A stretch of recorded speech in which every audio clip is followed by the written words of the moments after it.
Good morning. आज दिनांक 20 April 2024 सकाळचे 7:32 झालेले आहेत. मी रानात आहे, आमच्या घरच्या रानात, आणि मला सांगताना खूप आनंद होतो. प्रेक्षक हो आणि फॉलोअर्स, सबस्क्रायबर्स सगळ्यांनी लक्ष द्या. मला एकच सांगायचं आहे, ही माझा बाप आहे. माझ्या बापाचं नाव कल्याण ज्ञानदेव खजे आहे.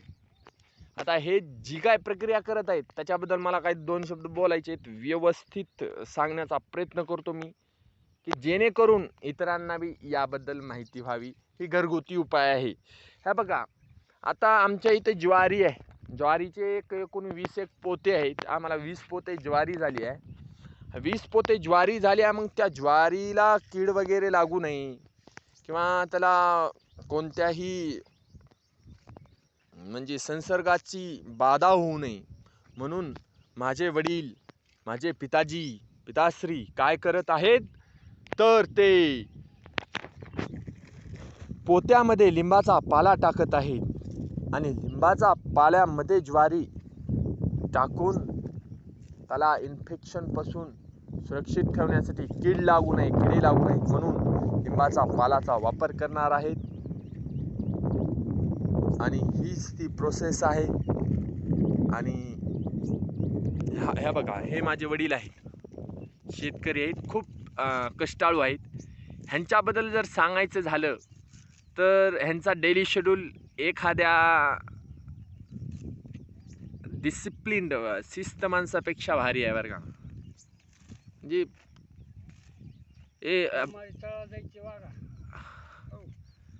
तर लक्ष द्या, मला हेच सांगायचंय. हा माझा बाप आहे. बापाबद्दल मला थोडं दोन शब्द बोलायचे आहेत, की हा माझा बाप आहे. कल्याण ज्ञानदेव खजे नाव आहे. हा माणूस 4थी पास आहे. 4थी पास झालेला आहे. आणि दुसरी गोष्ट सांगायची झाली तर हा माणूस मध्ये जी मला शिकण्यासारखी एक गोष्ट जाणवते बरं का, ती प्रत्येकाने शिकली पाहिजे बरं का. आपल्या बापामध्ये माईमध्येच आपल्याला त्या गोष्टी जाणता आल्या पाहिजेत, की बाबा शिकण्यासारखं. आपण काय विराट कोहली, धोनी, इकडं राजकारणातले, पुन्हा व्यवसायातले, खेळातले, आरोग्य, शिक्षण, टीचर लोक, ह्याच्यामध्ये आपण आदर्श होतो. पण आईवडिलांमध्ये बी आदर्श बघता आले पाहिजेत, जाणता आले पाहिजेत. आपण काय म्हणतो, मायला आपले आईवडील शिकलेले नाहीत म्हणजे आपण त्यांच्याकडून काहीच शिकू शकत नाही. अरे बाबा, तू एक विचार कर.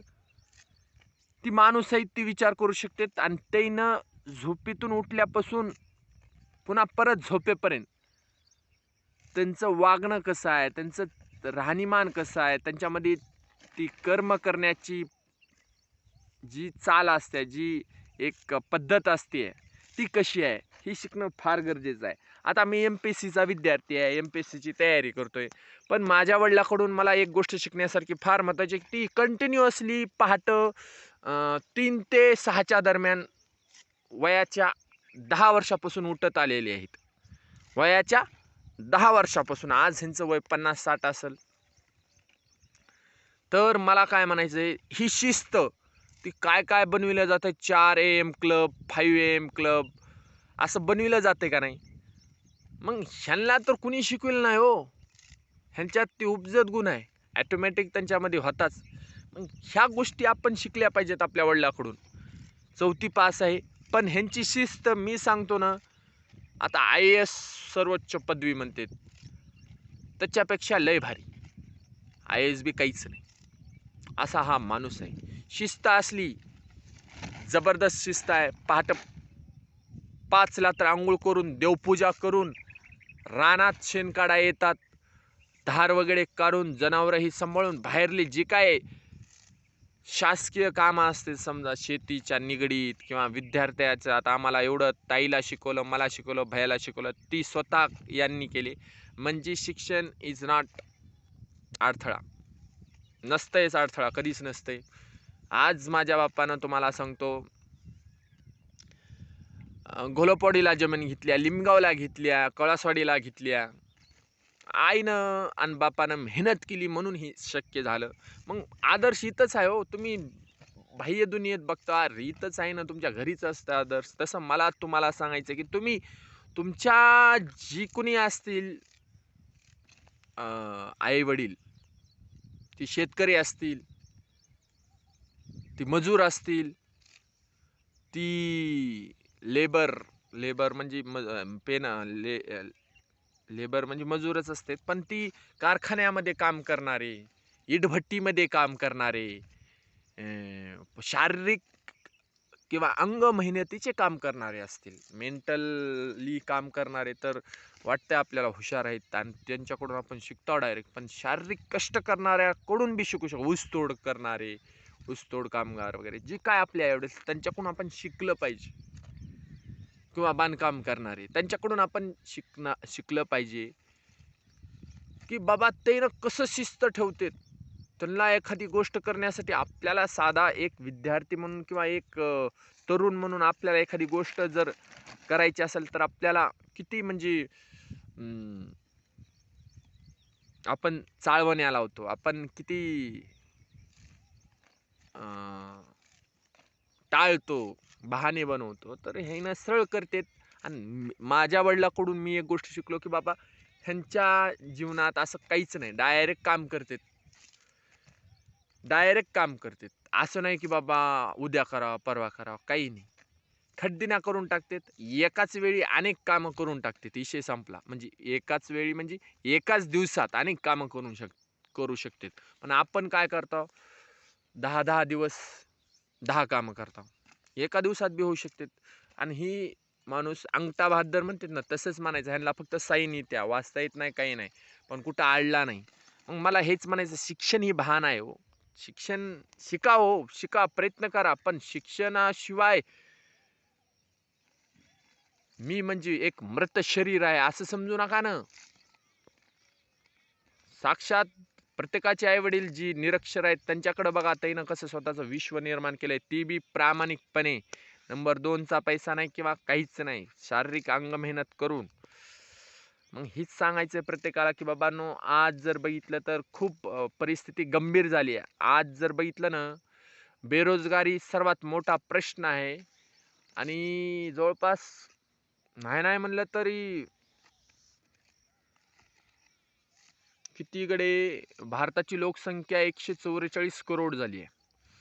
आणि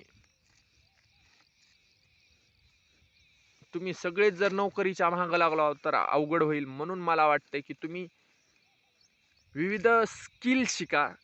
ती स्किल शहरातलेच असावेत असं नाही बरं का. प्रत्येकजण आता काय झालंय तुम्हाला सांगतो, प्रत्येकजण शहरात जाईल, गावाचा विकास कसा होईल. पर तुम्हाला सांगतो, शहरात एवढी गर्दी झाली आहे, तिथं एवढं जीवघेणी स्पर्धा चालू आहे, तुम्हाला तिथं चैनची जीवनच मिळणार नाही. चैनीचं मिळून आहे रे वा, किमान साधारण तरी मिळावं ना, साधारण बी मिळत नाही हो तुम्हाला. तुम्हाला तिथं राहण्याचे जागेचे प्रश्न आहेत, राहण्याची जागेची. लेकराला तुम्ही लग्न झालं, तुम्हाला लेकराला बाहेर फिरायला तुम्हाला ही नाही, लगेच समोरच वाहनं फिरायलेले असतात, माणसं फिरायलेले असतात, एवढी वर्दळ, एवढी गर्दी विचारच करू नका. म्हणून गरज आहे पुन्हा गावाकडे येण्याची. तुम्ही जिथं आहात तिथंच उद्योग निर्मिती करा, तिथंच रोजगार निर्मिती करा, तिथंच रोजगार द्या दुसऱ्यांना.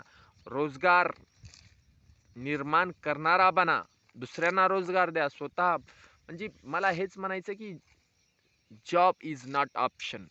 फक्त जॉब किंवा नोकरी नाही आहे, सरकारी नोकरी नाही किंवा कोणतंच नाही बाबा. स्वतःचं बी काहीतरी करा ना. तुम्ही मनुष्य आहात, तुम्ही विचार करू शकता, म्हणजे तुम्ही विचार करू शकता, विषय संपला. तुमच्याजवळ विवेक आहे म्हणजे तुम्ही नोकरी निर्माण करू शकता अनेकांसाठी. मग मला हेच सांगायचंय, तसं ह्या माझ्या बापाकडून शिकून घ्या. माझा बाप म्हणजे साक्षात प्रेरणेचा स्त्रोत आहे. आज नाही म्हणलं तर माझ्या बापानं 1 करोड रुपयाची किंवा चला 70 लाख 80 लाख रुपयाची जमीन कमवून ठेवली स्वतःच्या मेहनतीवर. म्हणजे त्यानं जीवन पण येऊन ती ही कमवलं, समजा पैसा बी कमवला, इज्जत मान सन्मान सगळंच केलं. आणि एकूणच 70-80 लाख कुठंच गेले नाहीत. चला 1 करोडचे पण 70-80 लाख म्हणजे ती मुद्दल आहे, म्हणजे ते विषय संपला, ते कमी होणार नाही, उलट वाढल वर्षानुवर्ष. मग मला हेच सांगायचं आहे की तुम्हाला कमवण्यासाठी शिक्षण अडथळा बनू शकत नाही, पण शिका तुम्ही. पण गरज आहे ती आपल्या आईवडिलाकडून बी शिकण्याची आणि गावामध्ये राहून मेहनत करण्याची, स्वतःला तसं बनवण्याची. गावाला तुम्ही सिटी बनवा ना, गावाला शहरामध्ये रूपांतरित करा. सगळे आता एक सांगतो, टोकियो जपानचं शहर आहे, टोकियो सिटी. तिथं उस प्रोत्साहनपर योजना निर्माण करायलेत की शहरातल्या लोकांनी गावात यावं, गावामध्ये येण्यासाठी बक्षिसं ठेवले जाईल. मग तसं भारतात बी होणार आहे. आता धारावी, मुंबईची धारावी झोपडपट्टी आहे, आशियातली सगळ्यात मोठी. तिथं बघा, अहो तिथं तुम्हाला रस्ता दिसणारच नाही. तिथं ग्रुपमध्ये घर आहेत, म्हणजे एकाच घरात ते ह्या खोलीतून पलीकडल्या खोलीत गेलं की ती दुसऱ्याच खोली, आणि तिथं काहीच अंतर नाही. म्हणजे ही धारावी जसं आहे ना, तसंच पूर्ण भारत बनला. 144 कोटी लोकसंख्या झाली, म्हणून गरज आहे म्हणजे काहीतरी म्हणतात बघा, ती बेरोजगारी शस्त्र तर स्वयंरोजगार अस्त्र. तसं तुम्ही स्वतः रोजगाराची निर्मिती करा, इतरांना रोजगार द्या आणि आईवडिलाची सेवा करा. आणि गरज आहे ती मेहनत करण्याची. बघा इथं आता माझे वडील काय करत आहेत, तर हे करत आहेत, ज्वारीचं संसर्ग होऊ नये म्हणून ते हे. मग मला हेच सांगायचं आहे, सर्वांनी गरज आहे ती स्वतःला जाणण्याची आणि स्वतःवर काम करणे. स्वतःच्या मनावर करा, स्वतःच्या शरीरावर करा आणि ज्ञानदीप लावू जगी, सर्वांना शहाणे करून सोडायचे. तुम्ही जी बनला ती इतरांना बी शिकवा. माणसाचं जीवन म्हणजे पाण्यावरचा बुडबुडा असते, बरोबर आहे. सोबत काय घेऊन जाणार तुम्ही? मग त्यांना बी सांगा की कसं पुढं जायचं, काय नाही, आणि करत राहा. ओके. आणि उठा, जागे व्हा, ध्येय प्राप्तीपर्यंत थांबू नका. या शब्द बोलून आमचा कार्यक्रम समाप्त करता. हां, अशा प्रकारे जय हिंद, जय महाराष्ट्र. आमच्या पिताजींनीच ते 4 शब्द बोललेले आहेत. ओके, धन्यवाद.